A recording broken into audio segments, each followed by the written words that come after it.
नमस्कार साथियों, स्वागत है आपको अपने YouTube channel RS Raman official में। साथी कैसे हैं आप लोग? उम्मीद करता हूं आप लोग अच्छे होंगे। साथियों, जैसा कि आपको पता है कि बिहार में 7वीं श्रेणी की शिक्षक बहाली की प्रक्रिया शुरू हो रही है। ऐसे में तमाम अभ्यर्थी के माध्यम से लगातार बहुत ज्यादा महत्वपूर्ण प्रश्न पूछा जाता था। साथ ही आज बात करेंगे आखिर बिहार सरकार शिक्षा विभाग के माध्यम से एक बड़ा स्पष्टीकरण जो जारी हुआ था। ऐसे में साथ ही इसके माध्यम से महत्वपूर्ण सवालों का उत्तर इसमें मौजूद है। मुख्य रूप से साथ ही इसमें सब्जेक्ट कॉम्बिनेशन को लेकर के बात करेंगे। साथ में इंटरमीडिएट में जिन भी अभ्यर्थियों का अगर उर्दू 50 मार्क्स है तो क्या वो 1 to 5 में एलिजिबल है या नहीं है, इसके ऊपर बात करेंगे। साथ में साथ ही कह लें तो सब्सिडी को लेकर के बात करेंगे, कंपोजिशन को लेकर के बात करेंगे। साथ में वैसे अभ्यर्थी जो अन्य नियोजन इकाई में अप्लाई करना चाहते हैं उन्हें किन किन बातों को ध्यान में रखना होगा, इसके संदर्भ में साथ ही बात करेंगे। साथ में तमाम वैसे प्रश्न जो नियोजन इकाई से संबंधित है सारे मुद्दों को लेकर के साथ ही बात करेंगे इस वीडियो में। तो चलिए साथ ही वीडियो को प्रारंभ करते हैं, लेकिन इससे पहले एक छोटा सा आप लोग से रिक्वेस्ट होगा, एक मैं वीडियो क्लिप आपको दिखाना चाहूंगा तमाम सीटेट की तैयारी करने वाले अभ्यर्थियों के लिए। तो सबसे पहले साथ ही इस वीडियो को आप लोग देख लीजिए, उसके बाद हम लोग पॉइंट पे आते हैं। जी हाँ साथियों, सीटेट की तैयारी करने वाले तमाम साथियों के लिए सबसे बड़ी खुशखबरी। भारत में सबसे ज्यादा सीटेट की बिकने वाली किताब किरण पब्लिकेशन की नए पैटर्न और नए एडिशन के साथ आपके सामने प्रस्तुत हो चुका है। जी हाँ साथी, इस बुक की सबसे खास बात यह है कि आपको इसमें 2011 से लेकर के अब तक के सारे प्रश्न पत्र को समाहित किया गया। साथ में साथ ही कह लें तो आगामी सीटेट के एग्जाम्स को देखते हुए इसमें लॉजिकल क्वेश्चंस को भी इंक्लूड किया गया है।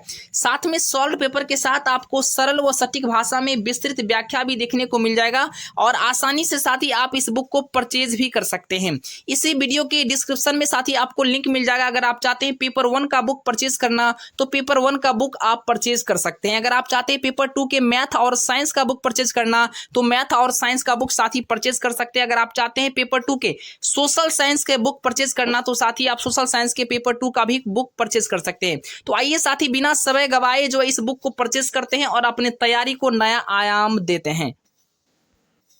जी हाँ साथियों, अभ्यर्थियों के माध्यम से जो बार बार प्रश्न पूछा जा रहा था इसको लेकर के साथ ही कह सकते हैं बिहार सरकार शिक्षा विभाग के माध्यम से एक बड़ा स्पष्टीकरण जारी किया गया है।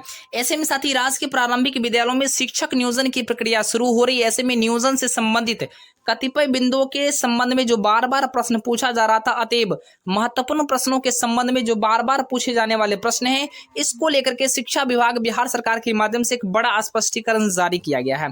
ऐसे में साथी पहला प्रश्न बहुत ही ज्यादा महत्वपूर्ण है। प्रश्न ऐसा है साथी कि इंटरमीडिएट में 100 अंक का उर्दू पढ़ने वाला अभ्यर्थी क्या 1 to 5 के लिए उर्दू शिक्षक के साथ साथ समान शिक्षक के पद पर अप्लाई कर सकता है या नहीं। यानी अगर कोई अभ्यर्थी इंटरमीडिएट में 100 अंक का उर्दू रखा था तो उर्दू शिक्षक तो बन ही सकते हैं, साथ में क्या वह समान शिक्षक के पद के लिए अप्लाई कर सकता है या नहीं। तो विभाग का स्पष्ट निर्देश है कि वो समान शिक्षक के पद के लिए भी एलिजिबल है और अप्लाई कर सकता है। इसके अलावा साथ ही नंबर 2 का प्रश्न, यह भी महत्वपूर्ण प्रश्न है कि बिहार इंटरमीडिएट एजुकेशन काउंसिल या बिहार विद्यालय परीक्षा समिति द्वारा +2 में अगर व्यावसायिक शिक्षा में अगर आप उत्तीर्ण यानी कह ले तो बिहार विद्यालय परीक्षा समिति या बिहार इंटरमीडिएट एजुकेशन काउंसिल के माध्यम से अगर आपने इंटरमीडिएट ऑफ कॉमर्स किया है तो क्या आप 1 to 5 के लिए समान शिक्षक बन सकते हैं या नहीं। तो बिल्कुल साथ ही यहाँ पर विभाग का स्पष्ट दिशा निर्देश है कि बिल्कुल आप 1 to 5 के लिए एलिजिबल है, यानी इंटरमीडिएट ऑफ कॉमर्स वाले एलिजिबल है 1 to 5 के लिए। इसके अलावा साथ ही नंबर 3 की बात कर ले, अभी बहुत ज्यादा महत्वपूर्ण प्रश्न लगातार पूछा जाता है कि स्नातक प्रतिष्ठा में कंपोजिशन अगर हिंदी है या कह ले तो अल्टरनेट इंग्लिश है तो इसके आधार पर क्या हिंदी या अंग्रेजी के स्नातक शिक्षक के पद पर आवेदन किया जा सकता है या नहीं। यानी साथ ही कह ले तो कंपोजिशन में अगर आपका विषय जो है हिंदी है या अल्टरनेट इंग्लिश है तो क्या मेन सब्जेक्ट के टीचर आप बन सकते हैं, इस विषय के शिक्षक आप बन सकते हैं क्या। तो बिल्कुल साथ ही विभाग का स्पष्ट निर्देश है कि आप नहीं बन सकते हैं। ऐसे में साथ ही नंबर 4 जो है यह भी महत्वपूर्ण प्रश्न है, लगातार पूछा जाता है कि उपशास्त्री योग्यताधारी अभ्यर्थी क्या वर्ग 1 to 5 के लिए समान शिक्षक के पद पर एलिजिबल है या नहीं।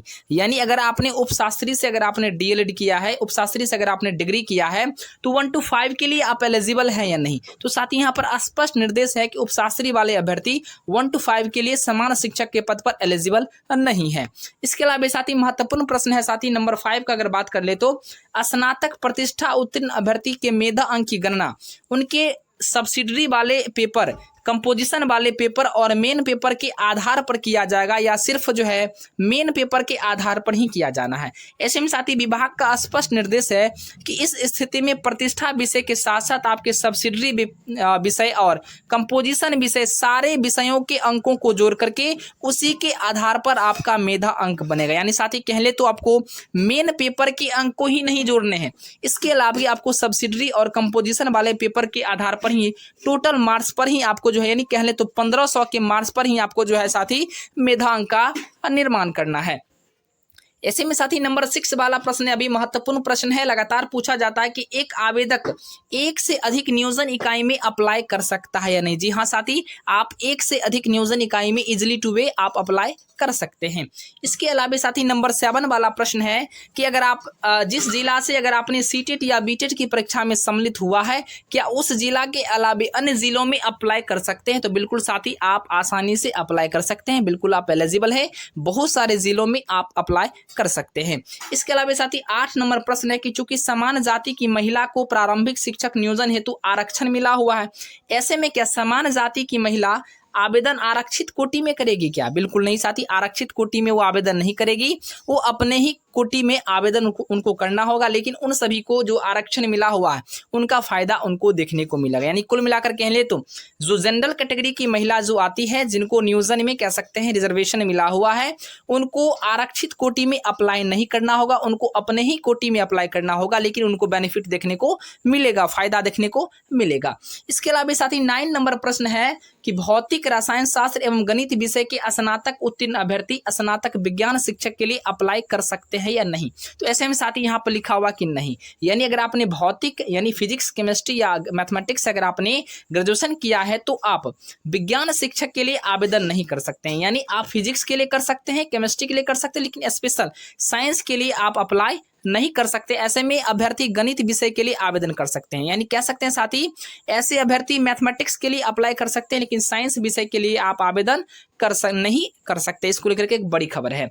साथ में साथी कह ले तो नंबर 10 वाला प्रश्न है कि यदि किसी अभ्यर्थी इंटरमीडिएट में वोकेशनल विषय पढ़ा है तो क्या वो मेधा अंक की गणना के लिए प्राप्तांक को कुल प्राप्तांक अंक में सम्मिलित करके जोड़ा जाएगा या नहीं। तो साथ ही यहाँ पर कहा जा रहा नहीं, अगर आपने वोकेशनल कोर्स किया है तो आपके सारे जो प्राप्तांक होंगे उसमें आपको वोकेशनल वाले जो यानी जो अंक होंगे आपको उसमें नहीं आपका जोड़ने की कवायद जो है विभाग के माध्यम से बताया जा रहा है।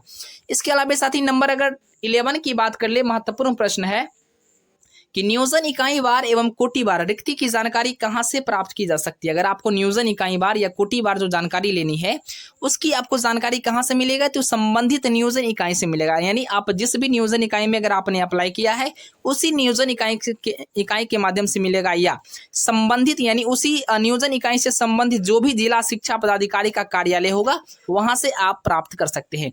कुल मिलाकर साथी कह ले तो सारी बातों को आप समझ गए होंगे। इसके बाद भी अगर किसी प्रकार का अगर आपको डाउट है तो मुझे कमेंट करें, मैं प्रयास करूंगा आपके संदेहात्मक प्रश्नों का जवाब देने का। जय हिंद, वंदे मातरम। देखते रहिए RS डायमंड ऑफिशियल को लाइक करें, सब्सक्राइब करें और शेयर करना ना भूलें।